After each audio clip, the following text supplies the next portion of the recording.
everyone, and welcome to the final segment in my series on how to join a coven. Today we're going to be talking about initiation.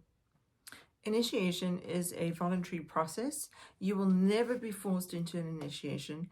In many instances, you will actually have the opportunity, once you have completed all of your training in the outer court system for your first degree of initiation, you might be offered the opportunity to ask for initiation. I know that in British Traditional Witchcraft, you also need to ask for initiation. Of course, as with anything, whether you ask for initiation or are offered initiation as you go up through the degree system really is quite tradition dependent.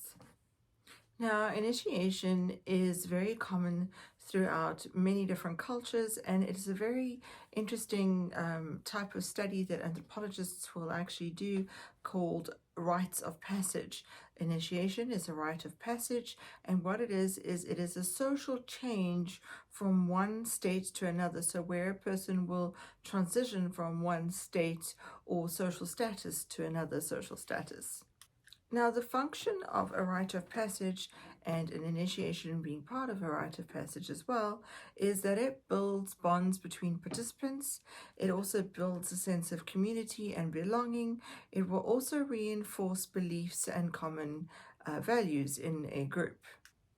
Now, a rite of passage occurs when a person transitions or moves from one group to another group. It also marks a significant change in the person's status.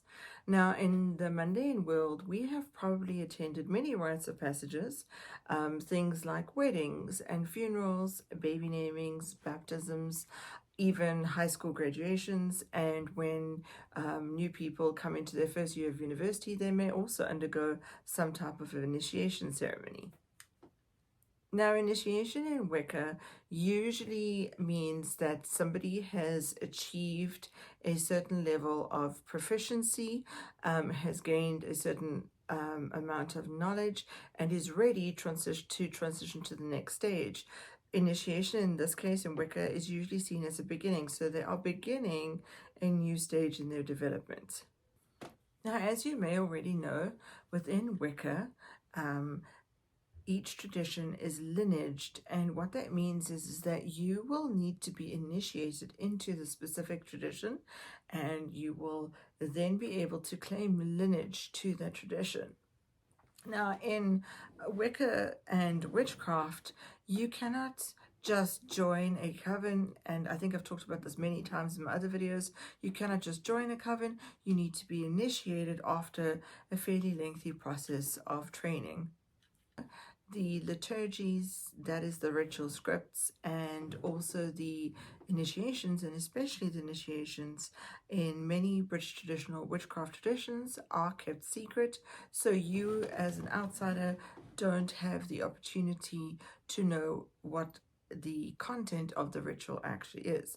In the Sacred Pentagraph tradition, the outer court version of the initiations is available in the books, the Sacred Pentagraph books 1 to 5, and if you're interested in something that's quite similar to the initiation rituals in the Sacred Pentagraph, that's one way to go and have a look at that. But each tradition has its own specific initiation ritual, and even if you belong to one specific Wiccan tradition, you're not necessarily going to have a lot of insight into a different tradition's initiation rituals. So as you probably know, when we are initiated into witchcraft, we will swear oaths of secrecy.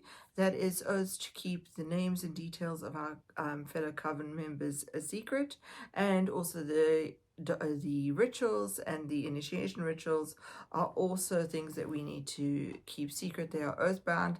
In other words, we swear an oath never to divulge those things. When you are initiated to a first degree covener, that is your first degree of initiation, then you are initiated as a priest or priestess of the religion.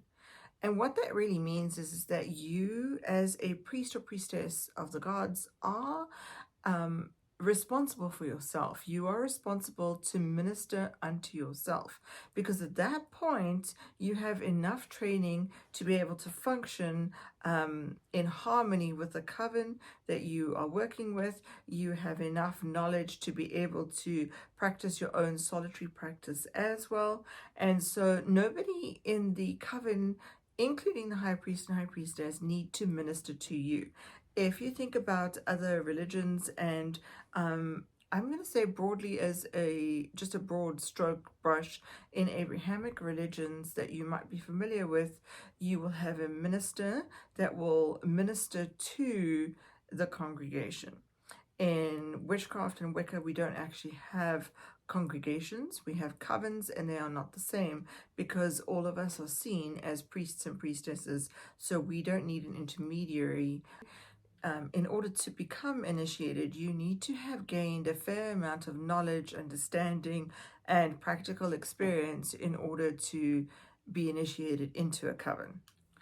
I'd like to very quickly mention what initiation is not. Initiation into a coven is not a stroking of the ego. It is not a gold star for performance. It is not a power grab, and you don't become the grand poobah of anybody. It's not about your own personal ego. An initiation really is a gradual rising on the planes. That is an elevation, a personal elevation and a personal evolution, one might say, as you go through the different degree systems in witchcraft. Part of what leads up to a first degree initiation is a lot of self-reflection. You really need to dig deep into yourself to discover who you are, because one of the most important things that I believe is part of being a witch is to know yourself, to know your own flaws, your own faults, your own failings, also your own strengths and some of your own virtues. And in the process of initiation, some of those things are shown to you. You are often shown through circumstances and so on what your faults are, where your strengths lie, and those things are kind of enhanced in the process of initiation. And so it does require you to actually do a lot of personal effort to dig deep so that you can start to achieve harmony and balance in your life. And once you do that, you will then extend that harmony and balance to also working and interacting with the rest of the coven. Now, in our traditions, at the beginning of your training, you are given some training, you are given some knowledge, and hopefully you will gain understanding in the fundamental aspects of magic, what makes magic work, and what makes spell work actually work and be efficient and successful. You are also given another aspect to the occult work. You are given the tradition, and you are also given the religious aspects, because as I've mentioned before, Wicca is a Magischer religious system. In other words, our religion includes and is very intertwined with the concept of magic. So in our tradition, you will learn both the occult aspects and also the religious and traditional aspects. So by the time you are about to be initiated, you have very good fundamental understanding of how those aspects work. You also are quite proficient, hopefully, at that point, so that you can work effectively when you actually enter into a coven. Of course, the exact topics or subjects or skills required to continue on to a different degree is really very tradition dependent. So as I've just mentioned, one of the determining factors of whether somebody is going to be initiated or not is, are they able to blend harmoniously with the rest of the coven in order to practice coven magics with the rest of the coven. When you practice on your own as a solitary, which you will always do whether you belong to a coven or not, you will find that your magic is going to be quite a lot different. When you are practicing as a solitary, usually your magic is very person-centered, as in the magics that you engage in is really for you and your life and your circumstances. Whereas when you're in a coven, you are going to work together with a coven to perform celebrations like the Sabbats. But when you do the coven magics, those are the SBATs, you are going to be working together on specific spells, and you're going to need your own proficiency as a witch to be able to contribute to that energy in order to make sure that the spells that are performed for the group as a whole are efficient and effective. So the way our traditions are set up is that there is no obligation to go further in the degree system past the first degree. Anything past the first degree, that is the second and third degrees, are considered vocationals. And for the vocational levels, you are actually working towards teaching and the high priesthood. Now, the first degree is really where formal teaching stops. When you want to continue into a second and third degree, that requires a lot of self-study. It requires a huge amount of commitment and dedication. And just not everybody is able to commit to that level of dedication or that level of responsibility in terms of leading a coven at one point when you hive off and so on. So anything past a first degree is not obligatory. So after a first degree, you will no longer receive any formalized lessons.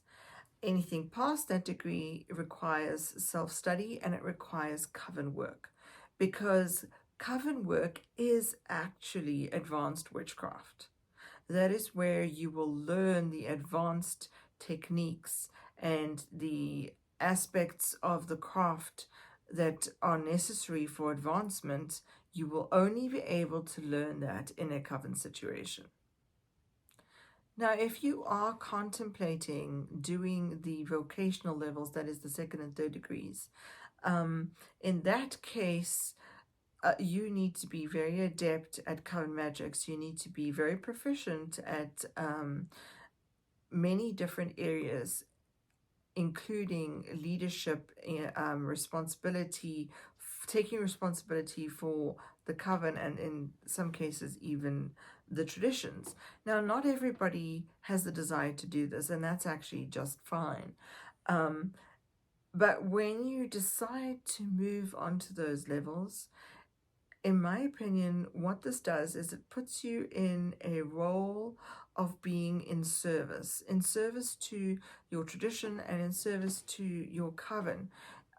As a leader, and to be an effective leader in a coven, you need to apply quite a bit of humility. So it doesn't actually put you into a position or the perceived position of power or control.